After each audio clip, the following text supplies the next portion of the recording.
Here's 5 tips that will help you win games in Dota 2. These are things that, since I've returned to the game recently, have helped me start winning games, and actually things that I've applied in the past as well that definitely do help, especially when I was climbing my MMR back in the day. So hopefully these will help you win games too, and then also that will lead to a higher MMR. If you find this video useful, please do leave a like on the channel. Also, I am now back to posting very consistently, so if you like this sort of content and you want to see other Dota 2 content as well, then do subscribe to the channel, as it is a new channel and we are growing pretty quickly, so get in nice and early. I appreciate it. Let's go.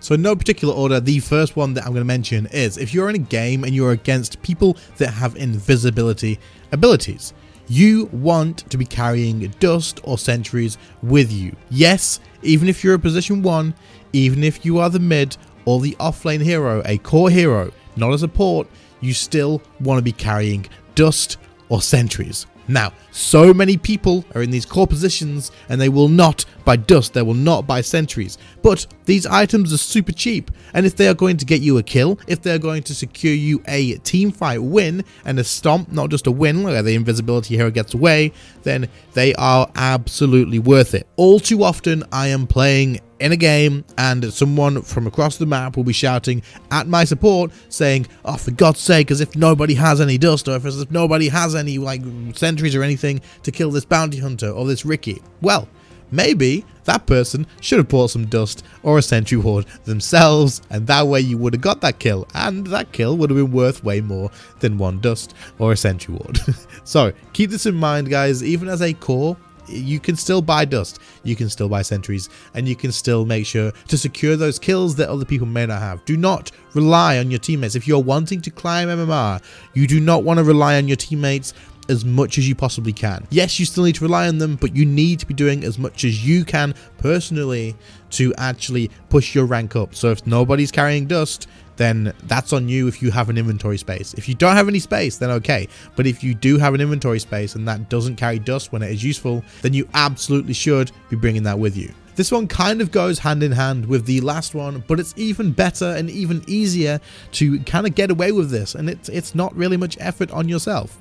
If you are in a game and your supports, again, or you're a core player, for example, and your supports are not placing observer wards, the amount of times I look into the shop and I'm like, hey, look, we have 4 observer wards and 10 sentry wards. I'm the position 2, I'm in mid, you know, it is what it is. And then it's like, oh, well, we have no vision on the map. I can't really go gank top. I can't really go gank bottom because we have no vision, and it's just a waste of time to gank without any vision. Instead of just saying that and then going, I think somebody should buy wards, supports, do your job, buy wards, I will just buy 2 of the wards myself.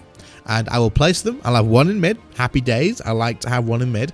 And then the next time I wander off to go gank in top or bottom or something, I will place a ward on the way. And if I place that ward and for some reason I'm like, this is a bad idea to gank here now, then I'll turn around and leave. But I have placed that ward and it is going to be there for the entire duration.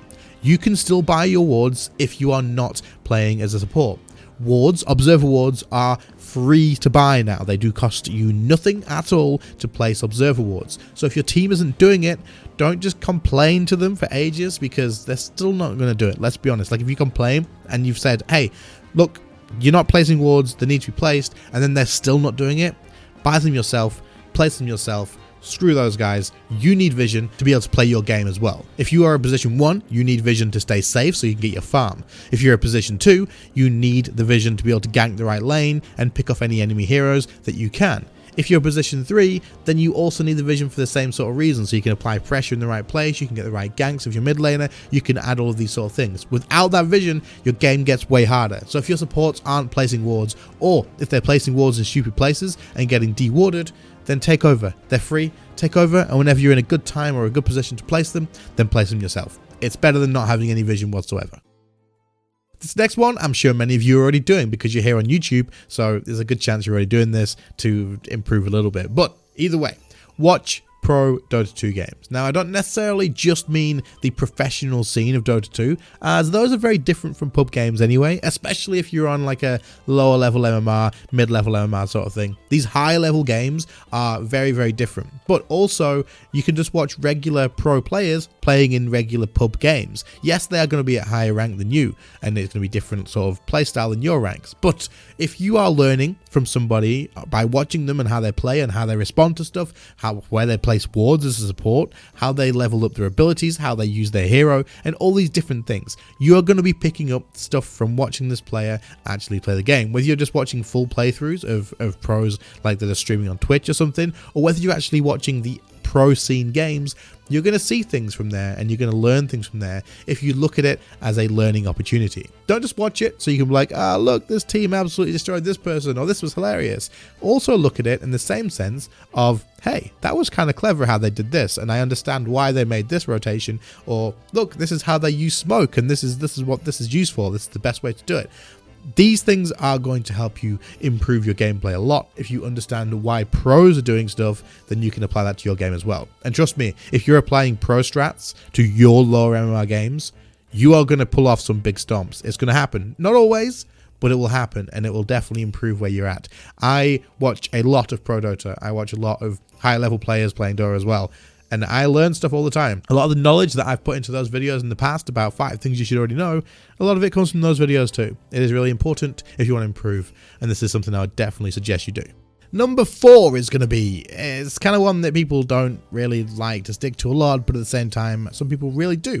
And that is going to be spamming a smaller pool of heroes. Not too small, absolutely, because you also want to learn some other heroes too. And at some point, you do want to try and play every hero to understand how they work. But I would suggest learning a small pool of maybe 5 to 10 heroes and playing them very consistently. Now, if you have between 5 and 10 heroes that you're really, really good at, then you are going to put yourself in a good position where you can usually pick those heroes into a good matchup every single time. One of those heroes is going to play really well against the matchup of your enemy team. So if you are picking maybe 4th or 5th, then you can look at the enemy, look at your allies, and think this hero fits really, really well. And because you spam them a lot and because you've played them a lot, you usually played them in a matchup with almost every single matchup as well. Like, for example, if I play Invoker, I have probably played Invoker in almost every single matchup that you could think of, or against most heroes anyway, right? Like every single hero that there is, I've played Invoker against it because I've got like 1400 games on Invoker. So it kind of makes sense. I know which hero I am strong against, and I know which heroes absolutely kick my ass. But I also know that those heroes that do kick my ass, on how I can deal with them best, the best situation that I'm going to get out of it. Spamming heroes does absolutely benefit you in a way that you are going to be learning those heroes in the best positions and the worst positions, but you're also just going to learn them inside out and how to deal with things, how to deal with counters, how to counter people, and it does help you climb MMR. Don't make your pool of heroes so small that if you have a game where someone takes your position or your role, you're absolutely screwed. You want to be able to play different heroes from every single role, of course, but if you have your heroes that you are absolutely freaking great at, then you're going to have a good time. Finally, we're going to talk about something that I've mentioned in a past video, but it didn't get that much views as it was a brand, like the channel was brand new, and it was really, really useful, so I wanted to mention it again. If you come to the Heroes tab and you have Dota Plus, you can come to this Trends tab here as well. Now, don't get worried if you don't have Dota Plus. Don't worry, this isn't a pay-to-win feature. You can see everything that I'm about to show you here on Dota Buff as well. If you go to Google and just search Dota Buff, then you can find all of this here as well. But in here, the trends for the last 8 weeks is so valuable. This information here is absolutely great. Now, to win games, you want to be picking the heroes that are strong in the meta at the moment. The heroes that are in the meta are going to win games. So as you can see here, in the Herald bracket, Spectre has a 57.3% win rate. Spectre has a really good win rate right now. Now, there's a reason for this. It's because 1, players don't know how to deal with Spectre in this bracket. 2, Spectre either got buffed or is just really strong in this patch at the moment. And 3, it's just a strong freaking hero right now, right? Like, it is what it is. And it's just one of the higher one like heroes right now. So this will change the higher up you go. Things like will change. Spectre's on 55% in the Guardian. If we go to Archon, Archon's the average MMR for the whole game, so we'll go here. Lycan, Arc Warden, Razor, these are your heroes that are really high win rate. Now, if we look at like Meepo and stuff, Meepo is likely going to be inflated here. One, because there's going to be like Smurfs pushing up through ranks using Meepo, but also players at this rank probably don't know how to deal with Meepo. So as you can see, playing the, if you come to the stats bit here in the trends, you can actually see which heroes have a high win rate, and you can take advantage of this. You want to be picking heroes that have a high win rate, not just because like these heroes are OP at the moment, but because they're in the meta. They're the ones that are winning. So if you want to win games, play the strong heroes, play the heroes that are doing really well. There's a reason that they're at high win rates, and 56%, trust me, is a really high win rate. It really, really is. Like a 53% is still a good win rate. It absolutely is. So pick the heroes that are good, and then look at the bracket that you're in. If you are a Crusader, then look at the Crusader rank and the Archon rank, because you're going to be playing against those players, and those are the ones that you're going to be beating. So have a look at that. And if you're a Legend or an Ancient, then look around those and adjust like to what you need, what you see there. But this is incredibly useful in my opinion. Take advantage of it while you've got it, because it is freaking helpful as hell. And again, if you don't have the Dota Plus, then use Dota Buff as well, and look at who the highest win rate heroes are at the time, and then add some of those to your hero pool. Like we said about hero pools before, pick some of these to add to it from the whatever rank you're in at the time, and take advantage of the nice high win rates.